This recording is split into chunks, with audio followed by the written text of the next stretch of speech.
bénisse. Amen. Nous pouvons nous asseoir tout petit peu. J'adresse quelques paroles de remerciement à notre bien-aimé Kanda pour ce moment qu'il nous a donné. On a pu passer ensemble pour écouter la parole de Dieu. C'était très important pour nous. Alléluia. Amen. Et vous aussi, Seigneur, permettez-moi de vous remercier de votre présence, de votre soutien pour revenir écouter la parole de Dieu. Amen. Alléluia. Amen. Je ne serai pas long par la grâce de Dieu. Je viens essayer d'être en cours parce qu'il y a quelques communiqués à la fin de la prédication. Si vous voulez bien, vous pouvez vous lever pour qu'on lise la parole de Dieu. Nous pouvons prendre toujours les textes habituels, mais je dirai seulement 2 versets et vous allez vous asseoir. Dans Isaïe 21, du 11 jusqu'à 12. Si vous y êtes, nous pouvons commencer. Isaïe 21, 11 à 12. Oracle sur Douma. On m'écrit de Séhir. Sentinelle, que dis-tu de la nuit? Sentinelle, que dis-tu de la nuit? La sentinelle répond, le matin vient et la nuit aussi. Si vous voulez interroger, interrogez. Convertissez-vous et revenez. Seigneur notre Dieu, nous te disons merci. En tant qu'homme qui a étudié un jour à l'école, j'ai pu lire cette écriture. Mais c'est lui qui va en donner le sens, c'est toi, cher Saint-Esprit de Dieu. Prends possession de toutes choses aujourd'hui. Prends, Seigneur notre Dieu, possession de chaque frère et sœur aujourd'hui, que nous puissions t'écouter, pas charnellement, mais spirituellement. J'ai ainsi prié au nom du Seigneur et Sauveur Jésus-Christ. Amen. Amen. Nous pouvons nous asseoir, bien aimés frères et sœurs, quelle joie d'être encore à nouveau devant vous pour parler de la part du Seigneur. Amen. Ce n'est pas de ma part que nous parlons aujourd'hui. Ce n'est pas de la part d'un roi ou d'un président de ce monde. C'est de la part d'un roi, des seigneurs, des présidents, des présidents. C'est lui qui gouverne le monde. C'est lui qui gouverne la terre. C'est lui qui m'a envoyé aujourd'hui devant vous parler. Seigneur, notre Dieu, le créateur de toutes choses. Alléluia. Nous devons faire vraiment attention pour écouter la parole d'aujourd'hui. Et permettez-moi aussi de vous dire, de vous demander que si quelqu'un aurait une question à poser pendant tout le moment que nous avons passé ensemble, pourra me la poser. Alléluia. Amen. Et je pourrais répondre en aparté ou peut-être revenir ici, répondre ici. Cela s'enverrait nécessaire. Alléluia. Parce que nous sommes là pour comprendre la parole de Dieu correctement. Ce n'est pas sortir avec une confusion ou une incompréhension de quelque chose que ce soit. Alléluia, bien-aimés. Nous sommes là pour vous, pour la bonne compréhension de la parole. Alléluia. Parce que si le prédicateur n'a pas bien prêché la parole de Dieu, la Bible nous dit que le Seigneur lui redemandera des comptes. Et je ne veux pas que le compte me soit demandé, alors que je pourrai arranger avec vous pour mieux comprendre le problème. Alléluia. Par exemple, tu peux poser la question. Le dimanche, là, tu m'avais dit que quand on est chrétien du message, on ne peut toujours pas chercher à savoir la réalité qui est dans la Bible. Vous avez parlé qu'il y a aussi les signes du Seigneur. On peut toujours en parler si vous voulez bien. Alléluia. Comme ça, je vous ferai voir que ce n'est pas écrit dans la Bible que le serpent avait connu Ève physiquement. Mais nous le croyons, n'est-ce pas? C'est la révélation. Amen. La révélation de la parole, donc la parole révélée et la parole écrite. Ça, on pourra toujours en parler. Alors, mes frères et sœurs, mais aujourd'hui, le Seigneur m'a donné un peu de prolongation de ce qui a été enseigné pendant peut-être 2, 3, 4 séances ici, ou dimanche. Alléluia. Qui concernait la sentinelle. Que dis-tu de la nuit? Mais la sentinelle ne s'est pas bornée à parler qu'il y a ces choses-là, mais la sentinelle a donné des solutions. Qu'est-ce qu'a-t-il dit? Il a dit convertissez-vous et revenez. Alléluia. Amen. La sentinelle a donné la voie de sortie. Pour que tu restes bien dans l'enclos de la parole de Dieu. Dans la sécurité. Dans la zone de sécurité, sécurisée par la parole de Dieu. Parce que nous avons vu que la parole de Dieu ou le nom de Dieu est notre sécurité. Amen. Et qu'en dehors du nom de du Seigneur Jésus-Christ, tu es en dehors de la sécurité de Dieu. Amen. Alors, mes frères et sœurs. Et maintenant, la sentinelle nous dit, convertissez-vous et revenez. C'est lui qui dit convertissez-vous, dit restaurez-vous, revenez, rétablissez-vous. Et le dimanche passé, je pu, par la grâce du Seigneur, du Saint-Esprit, insister sur la restauration, le rétablissement. Alléluia. Et quand j'avais préparé cette prédication, je failli laisser la partie restauration de l'arbre épouse. Mais le dimanche, j'arrive, le frère Kanda prêche, lui, Ésaïe 1.1. Il parle de l'arbre. Et le Seigneur me dit que tu ne peux pas laisser ce que je t'avais dit de parler. Tu as entendu que David avait vu l'arbre là que frère Kanda a lu.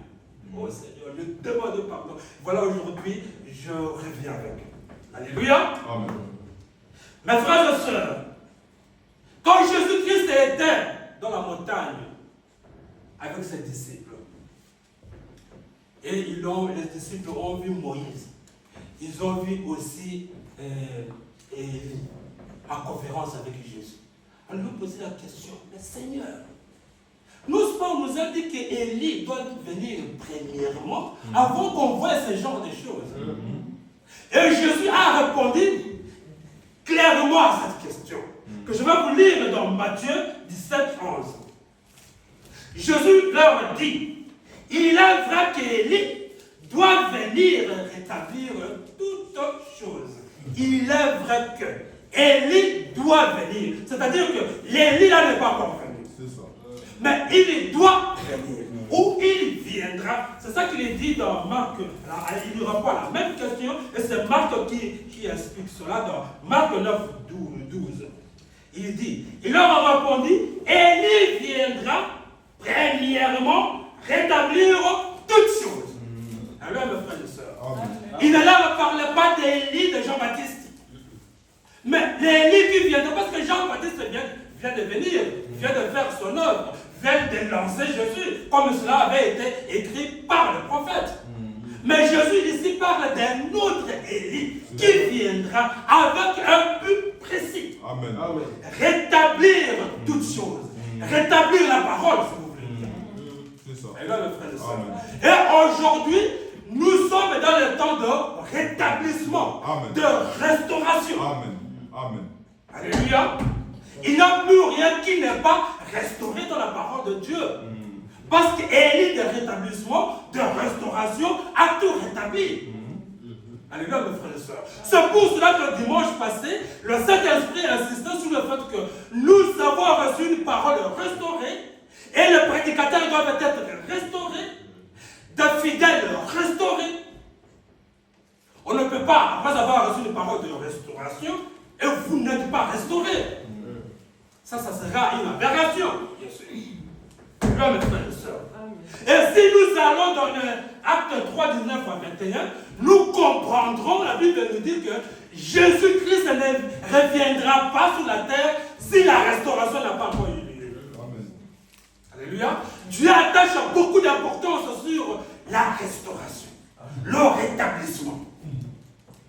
Et nous comprendrons, quand nous allons parcourir notre prédication d'aujourd'hui, que nous avons besoin individuellement d'être restaurés, d'être rétablis dans vos droits. Alléluia. Parce qu'un chrétien n'a pas que des devoirs. Il a aussi des droits. Les droits légaux que Jésus nous a donnés, que la Bible nous a donnés, que la loi de Dieu nous a donnés. Et qu'un chrétien doit revendiquer ses droits. Alors, mes frères et sœurs. Amen. C'est dans Acte 3, 19, 21. 3, 19, 21. Répondez-vous. Vous voyez, il dit la même chose que ce que Ésaïe a dit. Répondez-vous donc et convertissez-vous pour que vos péchés soient effacés. Amen. Afin que le temps de rafraîchissement vienne de la part du Seigneur et qu'il envoie celui qui vous a été destiné, Jésus-Christ. Amen. Que le ciel doit recevoir jusqu'au temps de rétablissement de toutes choses dont Dieu a parlé anciennement par la bouche de ses saints prophètes d'autrefois. Alléluia, mes frères et sœurs. Amen. Donc Jésus est retenu au ciel en attendant que le rétablissement ait lieu sur la terre. Mais le rétablissement de la parole a déjà eu lieu avec Malachie 4. Amen. Alléluia, mes frères et sœurs. Amen. Mais ce qui reste maintenant à Jésus, c'est de révéler. Ce n'est plus le rétablissement parce que ça a déjà eu lieu. Mais c'est son retour qui nous reste maintenant. Alléluia. On n'a plus le temps, mes frères et sœurs.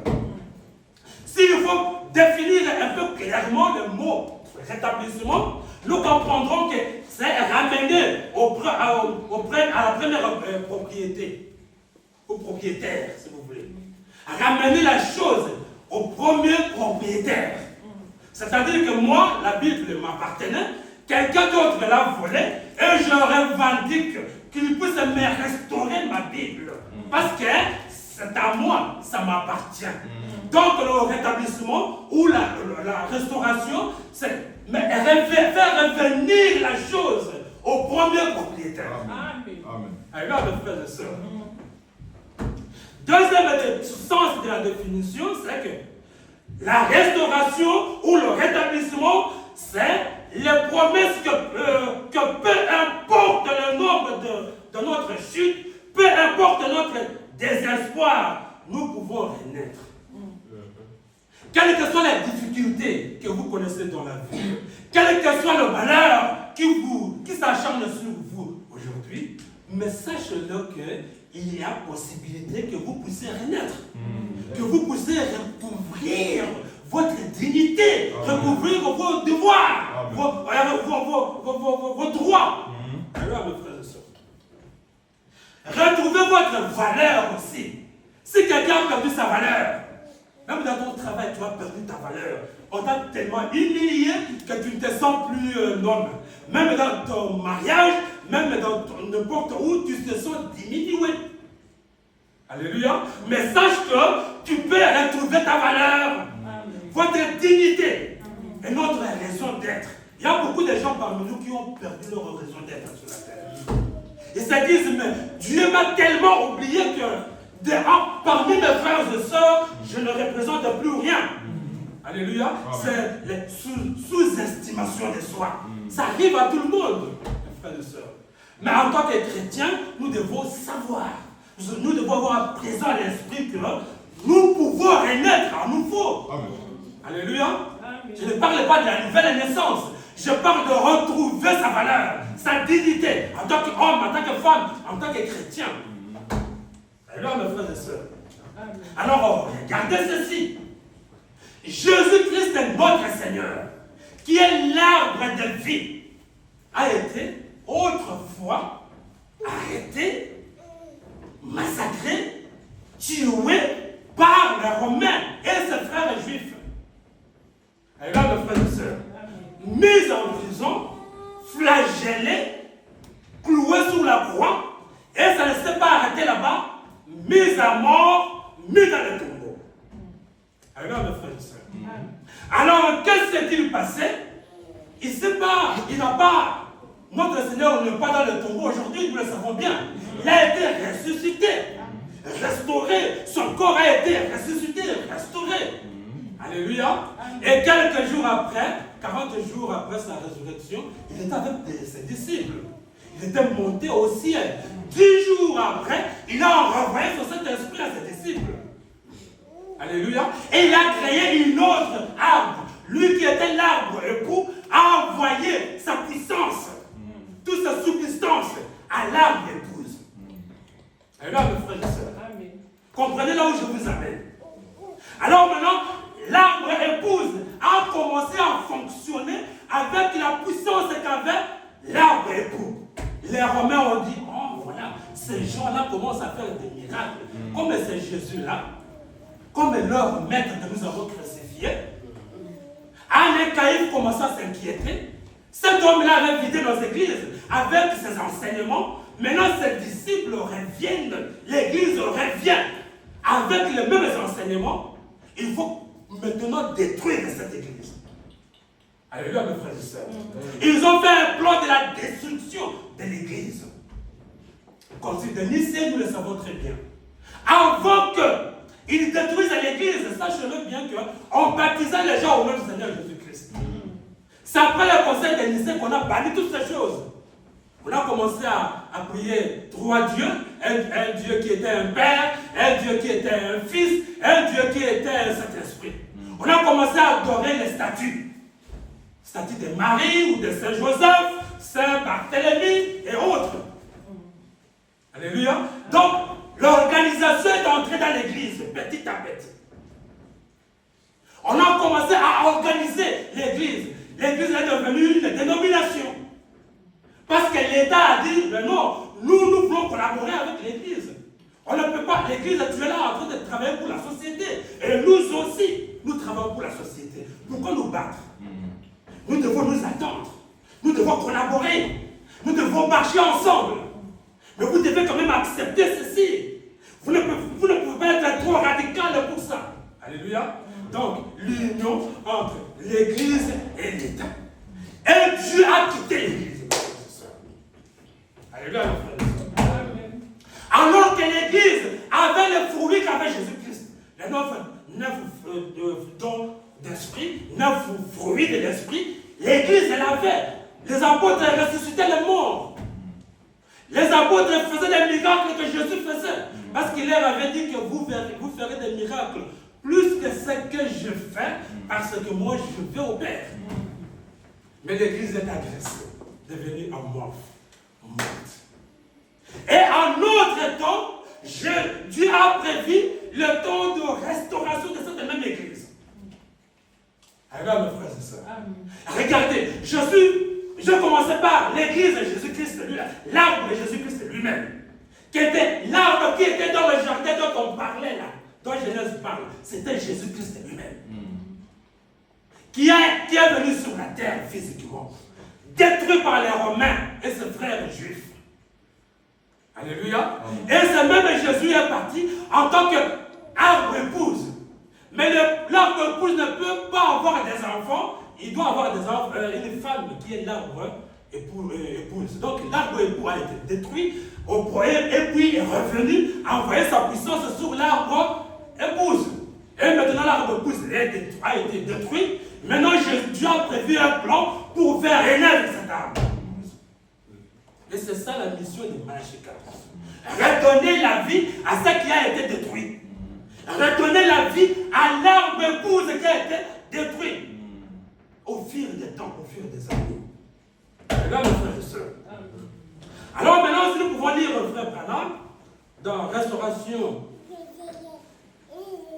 Restauration est une obligation pour chacun d'entre nous. Restaurez votre vie. Cela n'est pas qu'une obligation, mais cela est un devoir pour vous, devoir restaurer votre vie. C'est pour ça que frère Branham nous dit, c'est une prédication prêchée le 22 avril 1962, restauration de l'arbre épouse, au paragraphe 82. Et on peut imposer la restauration à ce à quoi on a droit. Alléluia. Si tu as quelque chose que quelqu'un vous a pris, vous avez le droit d'imposer cela. Que cela m'appartient, je veux l'avoir. C'est mon bic que tu as pris. Je veux que tu me le restitues. Je veux que tu me le redonnes. Alléluia. Si vous savez que cela vous appartient, vous avez le droit d'imposer. C'est ça que le frère Branham veut dire. Et si on fait valoir le droit sur quelque chose pour qu'il y ait une restauration, on peut l'imposer pour le faire ramener à la juste place. Alléluia. Ne laisse pas ce qui vous appartient traîner dans la main de quelqu'un d'autre ou en bénéficier. Alors que vous-même, le propriétaire de la chose, vous voyez que la chose m'appartient, mais vous ne faites rien pour la reprendre. Ça serait de la naïveté spirituelle. Un enfant de Dieu n'est pas un homme naïf. Non. C'est un homme qui revendique ses droits. Alors, mes frères et sœurs, au 424, restaurer signifie ramener ou bien encore restaurer. Indiquer qu'on peut revendiquer un droit pour qu'une chose soit ramenée à son propriétaire légitime. Amen. À la place qu'elle lui revient. Pour ce faire, nous avons droit de prendre des mesures, s'il y a une loi, de prendre des mesures légitimes pour imposer cette restauration. Dans la loi de Dieu, Dieu a sa loi. Et la loi de Dieu, c'est sa parole. Et dans sa parole, il a prévu toutes choses, chaque chose à sa place. Et tu trouves que tu es victime de quelque chose. Mais tu dois imposer cela. Tu dois demander cela. Que ça m'appartient. J'ai droit à ceci. C'est pour moi. Alors, mes frères et sœurs, nous avons le privilège d'imposer à Satan de nous remettre le droit que Dieu nous a donné. Ne laisse pas Satan prendre ce que te revient de droit. Tu dois le revendiquer. Tu dois le lui dire. Que ça, Satan, c'est à moi. Alléluia. Tu dois me donner ce qui m'appartient. La Bible nous dit que mon peuple meurt par manque de connaissances. Et l'ignorance tue, frères et sœurs. Quelqu'un qui a volé ta voiture, il traîne avec ta voiture dans la rue, tu vois que ça c'est ma voiture, mais tu ne fais rien pour la revendiquer. C'est pas correct. Alléluia. Revendique dès aujourd'hui ce qui vous revient de droit, sœur, mon frère. Car Dieu a une loi. Et sa parole est une loi. Quand Dieu dit quelque chose et que l'on dit Amen, comme vous venez de le dire, ça devient une loi pour Dieu. Et le monde entier, même le diable, est tenu de respecter cette loi. Parce que la loi de Dieu est imposable au monde entier. Même aux magiciens, même aux sorciers, ils sont obligés de se soumettre devant la loi de Dieu. Alléluia. Et Dieu, dans cette parole, a accordé certains droits à l'Église. Nous n'avons pas une Église sans droit. Dieu nous a donné nos droits. Mais il faut tout simplement le savoir. Où se trouvent nos droits? Qu'est-ce que l'Église doit revendiquer, mes frères et sœurs? On doit revendiquer quoi? Par conséquent, dit-il, nous avons le droit d'imposer à Satan de nous remettre ces droits et dire, rends-le-moi. Aujourd'hui, ne sors pas d'ici si tu ne dis pas à Satan, rends-moi ce qui m'appartient. C'est important, mes frères et sœurs. Rends-le-moi. Et il doit le faire. Il est tenu de le faire. Il est obligé de le faire. En effet, nous pouvons prendre l'argent de Dieu, le Saint-Esprit, nous mettre à genoux et dire, c'est ainsi dit le Seigneur. Il doit lâcher ça. Alléluia. Nous avons l'argent de Dieu, qui est le Saint-Esprit. Si tu vois qu'un monsieur vous a volé votre chaussure, il se promène avec dans la rue, que feras-tu, ma soeur? Tu vas chercher la police, qui est l'argent de l'État, pour dire, monsieur le policier, cette femme ou ce monsieur porte mes chaussures. Il doit me les rendre. Amen. Et nous aussi, Dieu nous a mis à côté de nous son argent, qui est le Saint-Esprit. Mets-toi à genoux et dis-lui, ainsi dit le Seigneur. Amen. Dis à Satan de me rendre ce qui m'appartient. Alléluia. Il doit les rendre. Un point, c'est tout. Parce que le Saint-Esprit est là pour l'obliger à le faire. Amen. Pas vous-même. Faites appel à l'argent de Dieu. À côté de vous, il est là. Dis-lui, je veux qu'on me rende ce qui me revient de droit. Ne soyons pas une église naïve, ou une sœur naïve, ou un frère naïf. Non, non, non. Nous devons dès aujourd'hui apprendre à revendiquer ce qui nous appartient. Mais la loi de l'Esprit de Dieu est là pour faire Satan accepter ce qui vous appartient, vous. Et ou ce qui appartient à Dieu, qu'il a pris illégalement, qu'il a pris par malice. Satan a pris des choses qui appartiennent à Dieu. Il a pris par malice. Il a pris les âmes de Dieu, les âmes des frères, des sœurs, des madames, des messieurs, des enfants. Il les a pris en captivité. L'Église, nous avons cette mission-là, de dire à l'agent de Dieu, d'imposer à Satan de libérer les enfants de Dieu qui sont en captivité à la cité. Nous ne pouvons pas être indifférents, mes frères et sœurs. Quand nous voyons le peuple de Dieu être ignorant de la parole de Dieu, souffrir, être malmené par l'ennemi, et nous ne faisons rien pour revendiquer les âmes. Aujourd'hui, Dieu nous dit que nous avons ce droit-là de revendiquer les âmes. Alléluia. Et vous aussi, ma soeur, vous aussi, mon frère, Satan a pris des choses qui t'appartiennent. Alléluia. Il a pris ta santé. Il a mis des maladies dans ton corps. Mais vous laissez Satan mettre des maladies dans vos corps et puis vous ne faites rien. Non. Vous devez revendiquer votre santé. Toi, l'ennemi, toi, Satan, tu as pris ma santé. Tu m'as mis les hypertensions dans le corps ou autre maladie. Dès aujourd'hui, je te dis que la maladie ne vient pas de Dieu, ça vient de toi. Redonne-moi ma santé. Amen. Alléluia. Peut-être qu'il a vu tes enfants qui ne croyaient plus à la parole de Dieu. Mais que fais-tu pour revendiquer cela? Ce sont tes enfants, c'est ton mari, c'est ta femme. Revendique-le. C'est de ton droit de le revendiquer. Et le prophète dit, prenez le Saint-Esprit pour faire ce travail-là avec vous. Mets-toi seulement à genoux, adresse-lui à l'agent de Dieu, dis-lui que je veux ce qui m'appartient. Alléluia. Frère Branham donne un exemple d'un monsieur qui s'appelle le frère Evan, qui venait de 2000 km. Écoutez la parole de Dieu. Un jour, il vient, on a volé ses trucs, on a volé sa voiture. Il dit, frère Branham, on a volé ma voiture. Ils se sont inquiétés, mais qui a pu faire ça? Dans la voiture, il y avait ses biens, les biens des enfants, de sa femme et consort. Frère Branham a dit, non, venez, on va prier à Dieu. On va dire à Dieu qu'il impose à ces messieurs de ramener la voiture. Ils ont prié. Pendant que la police était au courant, peut-être que la police pouvait passer à côté de la voiture là, sans le savoir. Mais Dieu a pu localiser les voleurs et la voiture. Et le Saint-Esprit a saisi le dessus. Ramène la voiture au propriétaire. Alléluia.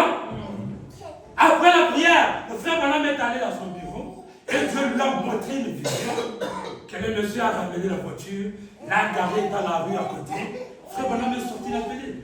Frère Evan, allez récupérer votre voiture. Quoi ça? La voiture est ramenée. Va à la rue telle, à la place telle. Ils sont partis, ils ont trouvé la voiture au même endroit. Donc nous avons le droit de revendiquer ce qui nous appartient. Si c'est un problème de santé, mais il y a la loi de Dieu qui dit que par ces meurtrissures, nous sommes guéris. C'est une loi. Alors nous devons dire au Saint-Esprit de Dieu que moi j'amène la constitution de Dieu, la loi de Dieu, qui me donne le droit de récupérer ma santé.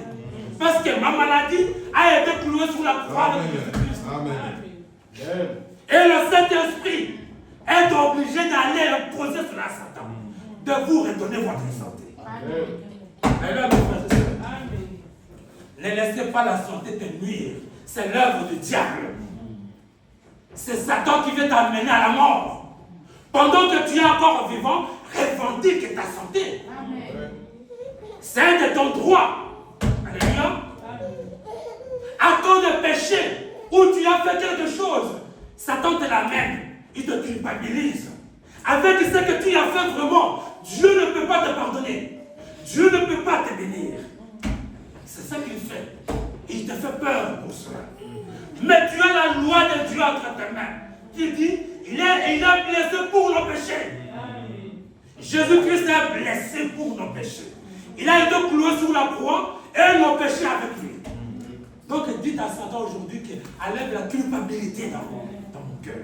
Enlève les pensées négatives dans mon cœur. Je revendique ma paix. Amen. Parce que Jésus nous a donné la paix. Quand il partait, il a dit à ses disciples, je vous donne ma paix, je vous laisse ma paix. regarde comment le diable a enlevé la paix dans ton cœur. Tu commences à avoir peur de quelque chose d'inconnu. Tu ne sais pas de quoi il s'agit. Il a semé une peur indéfinie. Alléluia. Alors dis-lui maintenant qu'on m'a laissé la paix. On m'a donné la paix. Je réclame la paix du cœur. Et vous savez même que la nature fait la même chose que nous. La nature, elle réclame ce qui lui revient de droit. Regardons, l'exemple est très, très facile à comprendre. Regarde ici dehors. Si tu sors, tu vas voir que les arbres, tous sont desséchés. C'est comme si on avait mis un feu. C'est dû à l'hiver. Et l'hiver est causé par quoi? L'hiver est causé au fait que la terre s'est tellement éloignée du soleil. Et cette zone-là devient glaciale. Donc froid. Alléluia. Maintenant, même les arbres se posent des questions et disent, mais nous devons porter des fruits. Je dois avoir mes fleurs. Alléluia. Oui, parce que pendant l'été, j'ai des fleurs. Mais toi, la terre, tu dois me redonner mes fleurs et mes fruits. Donc l'hiver, tu dois passer. Et la terre, tu dois t'approcher du soleil.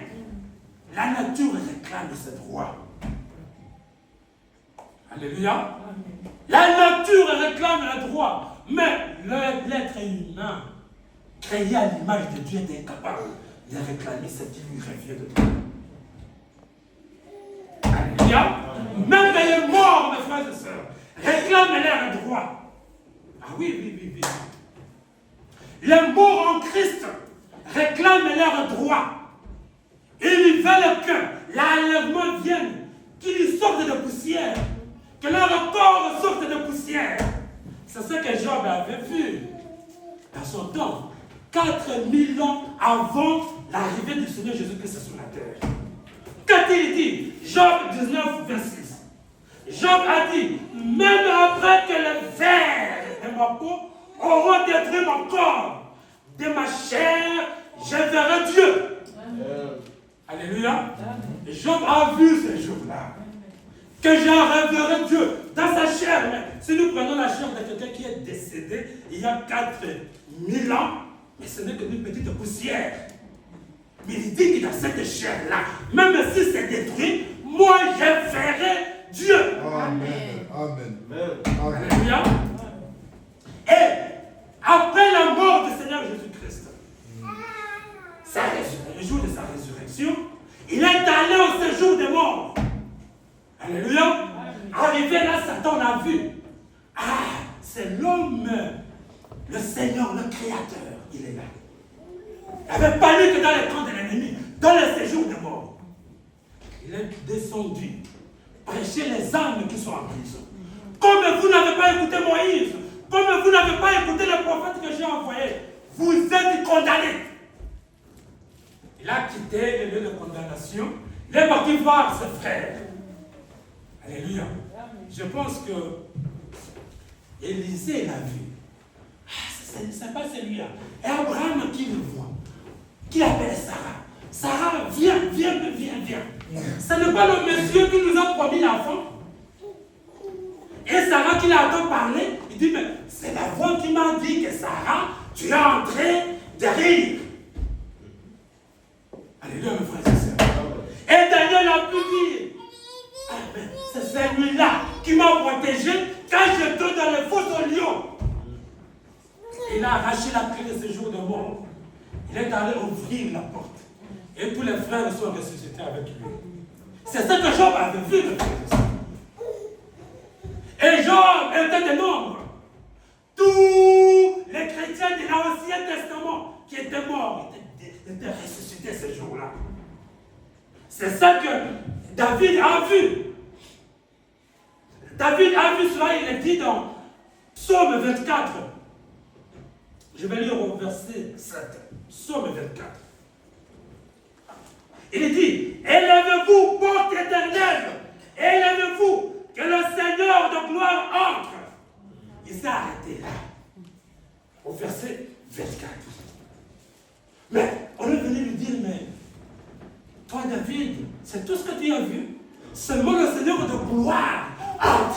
c'est tout ce que tu as vu. Regarde un peu, tu as mal vu. Et il a très bien regardé. Il a vu des frères qui étaient ressuscités avec lui, qui entraient dans le lieu de gloire avec lui. Et il est revenu dans Psaume 68, il a ajouté un élément. Il dit ceci.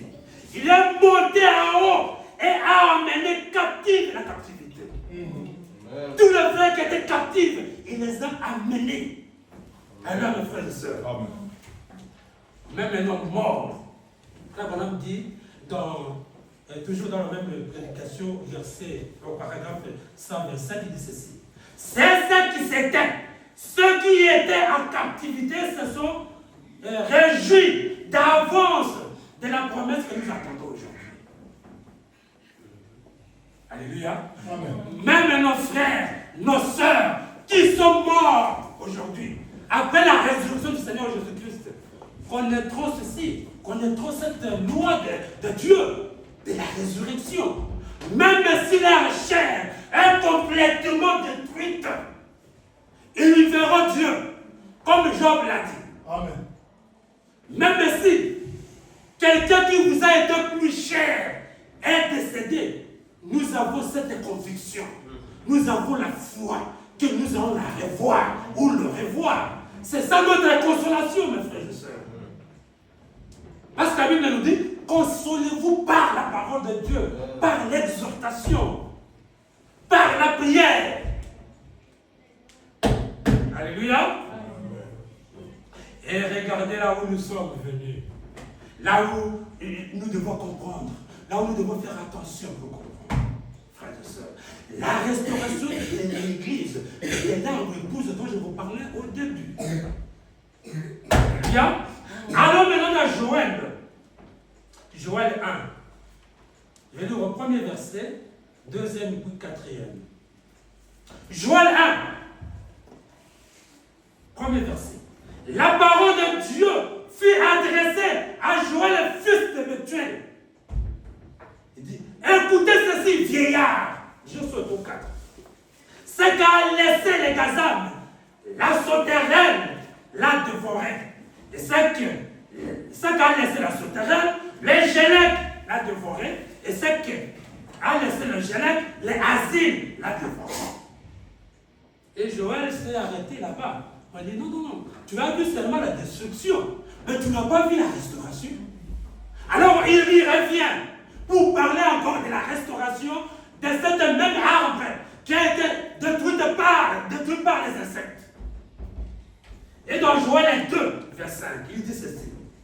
Je vous remplacerai les anneaux qu'ont détruit la Gazam, les sauterelles, les Gélèques et les Asiles. Je restaurerai, je rétablirai. Et c'est maintenant que le rétablissement a lieu. C'est ce que je vous disais au début, que nous vivons le temps de rétablissement de toute la parole de Dieu. Alléluia. Dans la restauration de l'arbre épouse, il faut qu'on lise vraiment le paragraphe 194. C'est important. Frère Branham dit ceci. Les 4 scarabées des insectes diffèrent, mais en réalité, c'est un seul escargot, c'est l'insecte, mais à 4 stades. C'est le même démon, mes frères et sœurs. Cette espèce d'escarbet est venue s'attaquer à ce grand arbre magnifique de Dieu, qui est l'Église. Nous l'appellerons un arbre, l'Église. Qu'a fait ce démon? Première phrase, le Gazam est arrivé.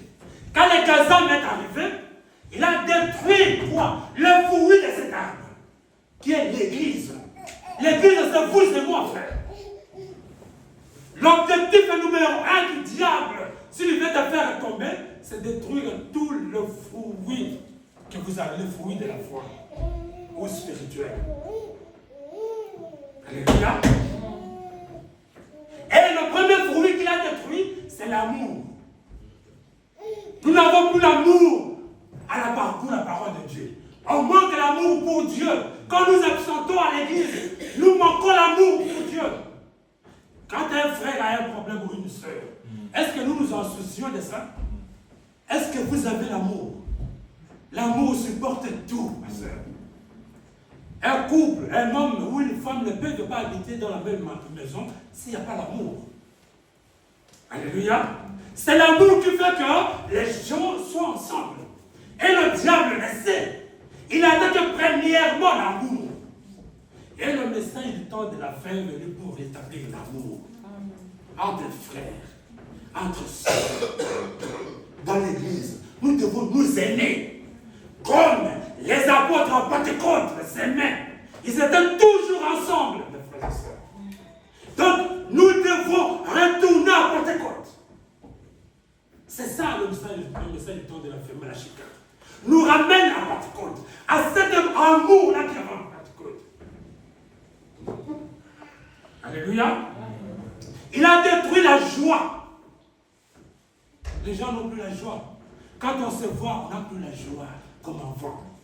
Quand le frère s'aime, on voit seulement un bien-aimé avec une brochure. Oh, on n'a même pas besoin de savoir comment tu t'appelles, d'où tu viens. Non, non, non, c'est un bien-aimé. Mais tout cela a disparu. Pourquoi? Parce que le même démon est revenu détruire l'église, bien qu'à restaurer. Pourquoi? Parce que Esaïe a vu le matin arriver et la nuit aussi. La lumière arrive et l'obscurité en même temps. Regarde mes frères et sœurs. La joie de la parole. Les gens ont perdu la joie du salut. Alléluia. Et le prophète Abraham dit que le baptême du Saint-Esprit dans l'âme, c'est ça qui nous donne la joie du salut. Maintenant, quand tu n'as plus l'amour pour la parole de Dieu, c'est-à-dire que tu n'écoutes plus la parole de Dieu. Alléluia. Et la joie du salut disparaît. Petit à petit, vous devenez un mondain. Regarde mes frères et sœurs. Il enlève aussi la paix. Des frères se chamaillent, se disputent à la longueur de la journée. Nous sommes des disputes inutiles. Il n'y a plus la paix. La paix a disparu. C'est l'œuvre des Gazam. Et nous devons rétablir la paix qu'avait à Pentecôte. Regarde mes frères et sœurs. Nous devons restaurer cette église. Nous devons restaurer votre foi. Restaurer ta paix. Autre fruit, c'est la longanimité, l'indiligence, la persévérance. Vous savez, la longanimité, c'est aussi quand toi, quelqu'un te fait du mal et tu as le pouvoir, en tant que président, de punir cet homme-là. Mais tu ne le punis pas. Par longanimité, par patience, par bonté. Mais ce n'est pas que tu ne peux pas répondre au mal qu'on t'a fait, mais par amour, tu laisses passer la chose. Et tu es traité d'un naïf. Tu n'es pas un naïf. Mais tu laisses passer la chose pour avoir la paix. Alléluia. La douceur a disparu. Les gens ne sont plus doux. Quand un frère te répond une sœur, tu peux pleurer toute la journée. Parce que ça, il manque la douceur dans ses propos. Donc, des propos durs. On n'a plus de douceur. Soyons des gens doux entre nous. Nous devons rétablir la douceur. Restaurer la douceur. Qu'avait à Pentecôte. Les apôtres ne se disputaient pas. Non, mes frères et sœurs. Comme ils ne se disputaient pas, il y avait la paix, il y avait la douceur, il y avait la foi dans la parole de Dieu, dans toute la parole de Dieu. La foi dans les promesses de Dieu. Mais la foi a disparu dans l'église. Les gens n'ont plus la foi. Alléluia. Nous devons rétablir la foi dans l'église, mes frères et sœurs. L'église, c'est d'abord vous. Est-ce que vous avez la foi dans la parole de Dieu? Avez-vous encore la foi dans les promesses de Dieu? Quand il reviendra, trouvera-t-il encore la foi sur la terre? C'est la question la plus difficile à répondre. Et que chacun est obligé de répondre. Soyez déjà patient. Dieu nous a promis qu'il va te bénir, ma soeur. Reste calme et patient. Regarde notre père Abraham, qui est notre père de la foi. Dieu lui a promis un enfant. Mais ce n'est pas du jour au lendemain qu'il a eu cet enfant. Il a fait 20 ans durant pour attendre cet enfant promis. Si c'était vous et moi, tu abandonnerais l'attente. Reste patient. Dieu n'a pas oublié ta demande. Ta demande se trouve sous la table de Dieu. Le jour viendra, ma soeur, mon frère, où Dieu répondra à ce que tu as demandé. C'est un Dieu fidèle. Alléluia. La présence de ces 9 dons qui a fait que, ces 9 fruits de l'esprit, qui ont fait que les dons se manifestent dans l'église. Nous pouvons nous plaindre des manques de dons dans l'église. Mais avons-nous d'abord le fruit qui fait appel à ces dons? Alléluia. Avons-nous l'amour entre nous? Avons-nous la foi, la patience, la douceur? Au lieu de souhaiter l'étape pour aller chercher les dons. Alléluia, mes frères et sœurs. Et je vous parlais en pensant les dons dont nous avons besoin. On vient de voir 9 fruits de l'esprit que les gazelles ont mangé. Et les 9 fruits, comme il n'y en a plus, alors les dons ont disparu. L'Odyssée n'a plus le don. Tout ce qui se passe dans beaucoup d'assemblées des églises, c'est l'œuvre du diable. C'est le diable qui travaille. Les gens ont pris de la magie, ont touché à autre chose. Ils ont des baguettes magiques où il faut tomber des gens. Mais ce n'est pas la puissance de Dieu qui agit, mais c'est le monde des ténèbres qui agit dans les églises.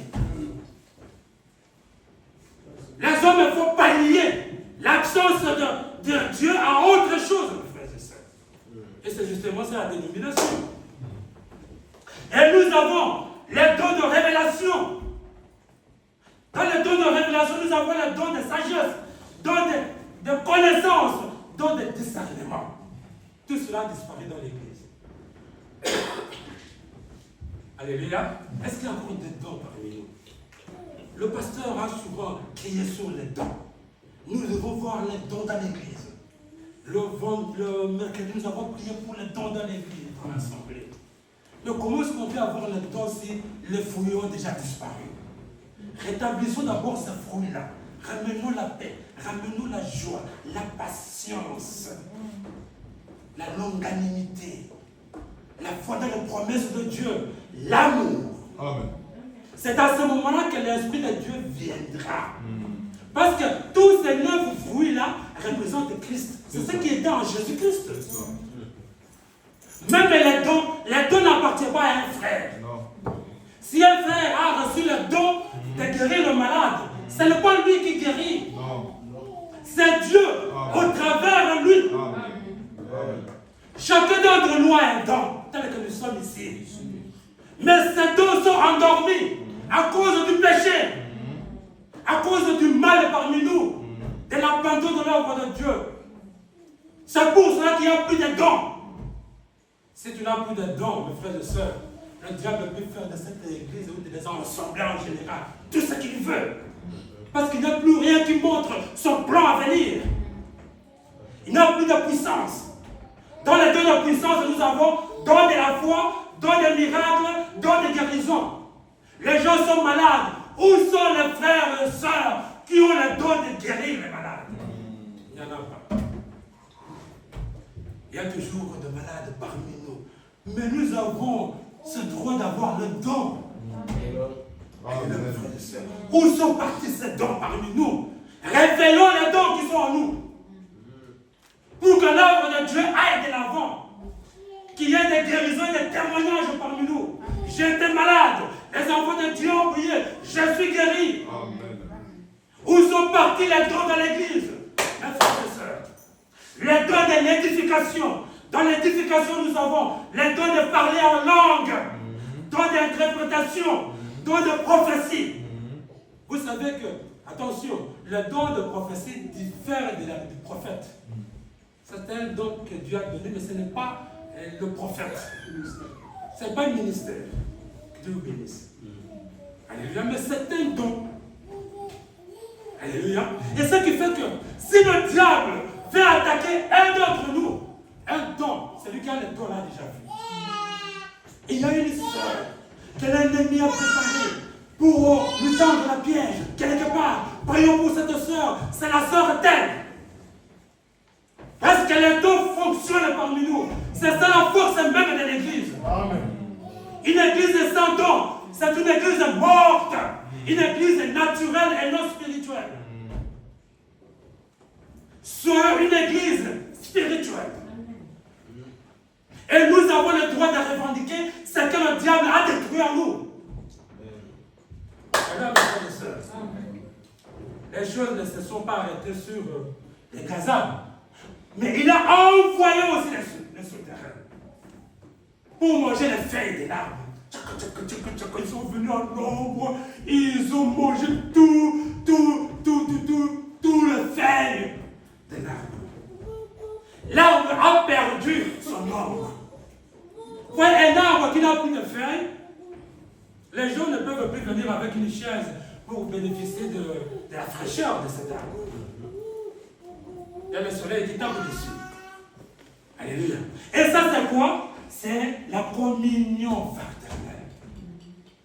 Le diable, après avoir attaqué les dons et les fruits, il a attaqué la communion. Les gens ne s'attendent plus dans l'assemblée ou dans les assemblées. Ils ont formé des camps. Nous sommes les Nazériens. Ceux-là, ce sont des tonnéristes. Ceux-là, ce sont des branhamistes. Ceux-là, ce sont des franquistes. Ceux-là, nous sommes de la saine doctrine. Nous sommes du message. Et ceux des messages, les messages sont sortis. Oui, nous sommes ceux des messages. Maintenant, entre eux, ceux des messages se divisent. Oui, nous sommes du message du temps de la fin. Et d'autres disent, nous sommes du message biblique du temps de la fin. La communion est cassée. Et quand les gens cassent la communion, mes frères, ils deviennent quasiment des ennemis. Ils se disent plus bonjour. Où est l'amour fraternel qui avait à Pentecôte? Où les frères et sœurs mangeaient ensemble, vivaient ensemble. Où sont partis tous ces dons? Avançons vite parce qu'on va laisser la place. Alors, l'église n'a plus un endroit pour que les gens viennent se reposer pour prendre de l'ombre. Ça devient les églises d'agitation, de conflit, de division. Quand il n'y a plus de communion, c'est la division, c'est la séparation. C'est l'œuvre de ce terrain qui ont mangé les feuilles de l'arbre. Le message du temps de la fin est venu restaurer ces choses, restaurer la communion. La communion divine, notre communion avec Dieu et la communion fraternelle entre nous, frères et sœurs, et notre communion avec Dieu. On va dire, oui, Jésus-Christ est venu restaurer la communion entre nous et Dieu. Oui, nous disons ici que nous sommes dans les temps de restauration. Alléluia. Ce soir, nous sommes dans les lieux célestes en Christ. C'est ça que doit être une église. Un lieu céleste en Christ. Un lieu de paix. Où nous trouvons la consolation. Des lieux d'adoration, de prière, d'exhortation. Quand quelqu'un sort d'ici, même s'il avait mal, même s'il avait un souci, il sort d'ici, il retrouve la paix dans le cœur. Il retrouve la consolation. Ce n'est pas qu'il sort d'ici, il sort encore plus nerveux qu'il est venu. Non, frère. Nous devons rétablir la communion. Est-ce qu'il y a quelqu'un avec qui vous ne parlez pas dans cette assemblée? Au nom du Seigneur Jésus-Christ, je vous demande que dès que nous sortons d'ici, demande pardon, parle à ce frère ou à cette sœur, rétablis la communion. On n'a plus du temps, mes frères et sœurs. Le temps est devenu crucial, un temps dangereux. Jésus peut venir à tout moment. Et vous trouvez dans cette incommunion-là, cette division. Alors que tu avais le temps de réparer cela. Alléluia. Les Gélèques revient. Les Gélèques ont détruit l'écorce de cet arbre. Les fruits sont détruits. Vous savez que quand un arbre n'a pas de fruits, il ne serait plus en rien. Jésus-Christ étant venu je pense, dans le sermon, il avait prêché sur le figuier stégé. Il trouve un arbre qui avait des feuilles. Les écorces étaient là, tout était correct, mais il n'y avait pas de fruits. Il dit, mais écoutez, moi j'ai faim, mais cet arbre-là occupe cette place inutilement. Il a maudit cet arbre. Alléluia. Une église qui n'a pas de dons, qui n'a pas le fruit de l'esprit, c'est une église maudite ou maudite. Alléluia. Le Gélèque vient détruire l'écorce de cet arbre. L'écorce, c'est ce qui protège l'arbre contre les intempéries, contre des maladies, parce que les arbres sont malades aussi. Hein. Ah oui, oui, oui. Et c'est l'écorce qui le protège.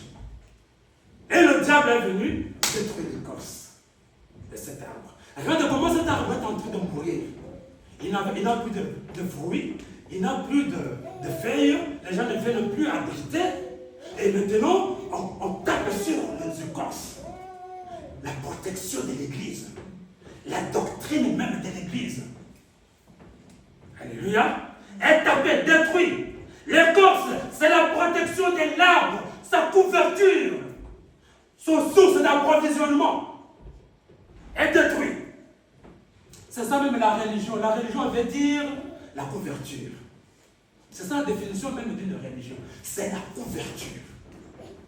Mais maintenant, si tu n'as pas la couverture originale de Dieu, si tu n'as plus la parole originale de Dieu, mais les gens vont chercher autre chose que la parole originale.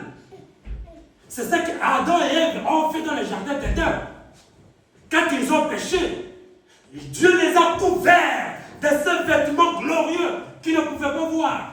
Ils ne savaient même pas qu'ils étaient nus. Mais comme ils ont péché, ils sont partis chercher la feuille de figuier pour se couvrir.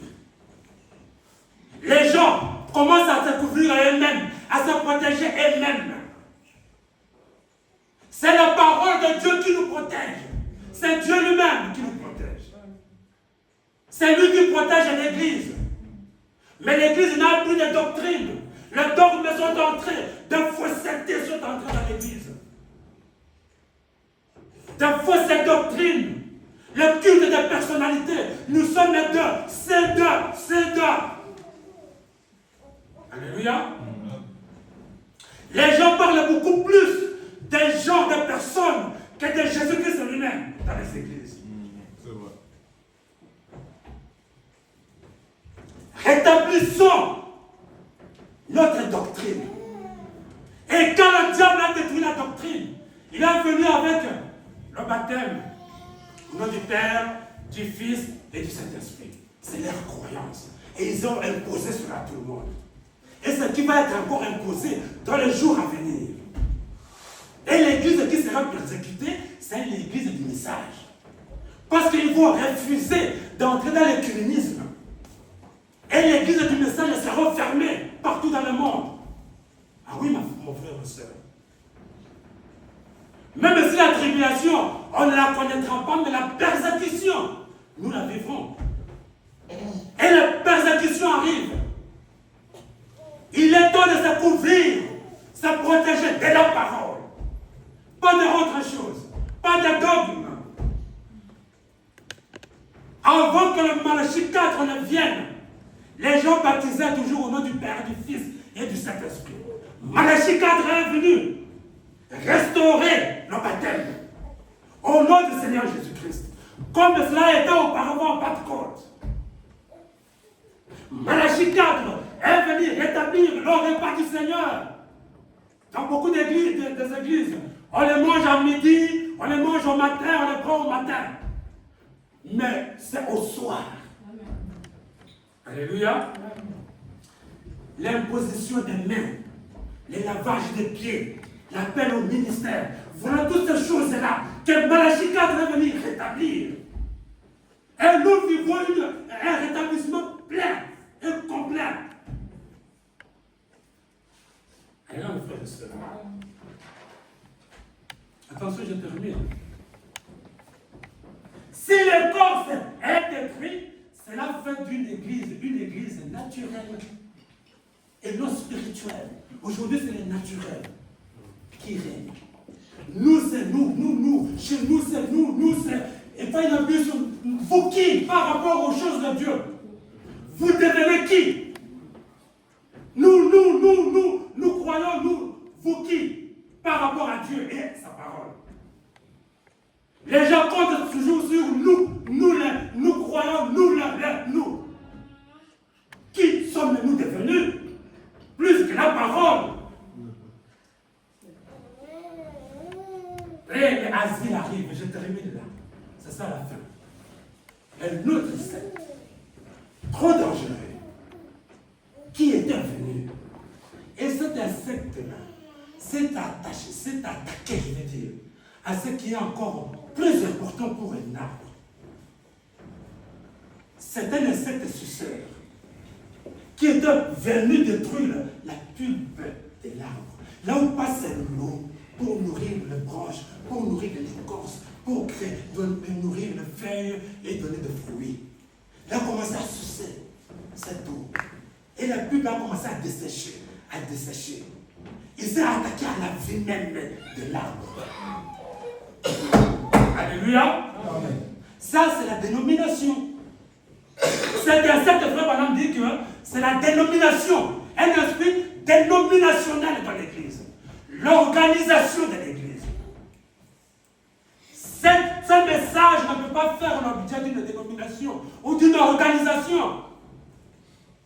Mais on trouve aujourd'hui que l'Église du message s'organise.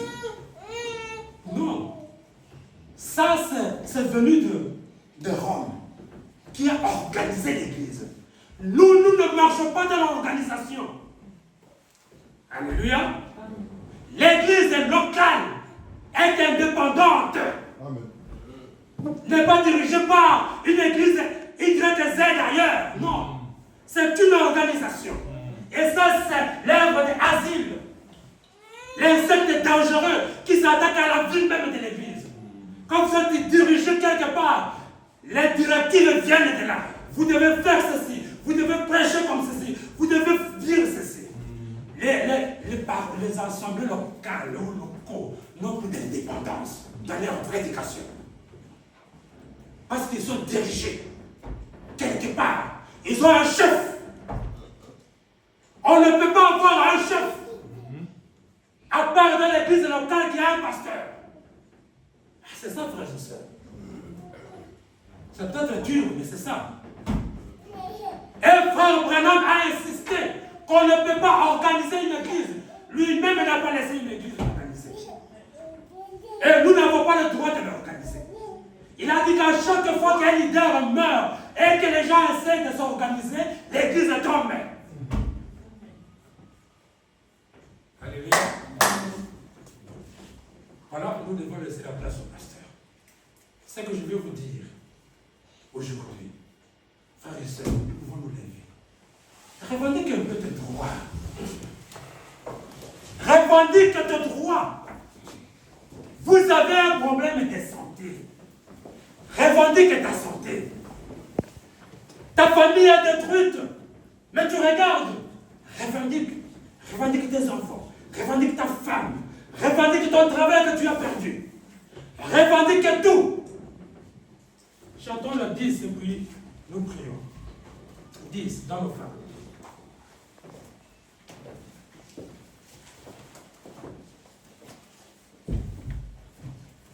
Plutôt le 9.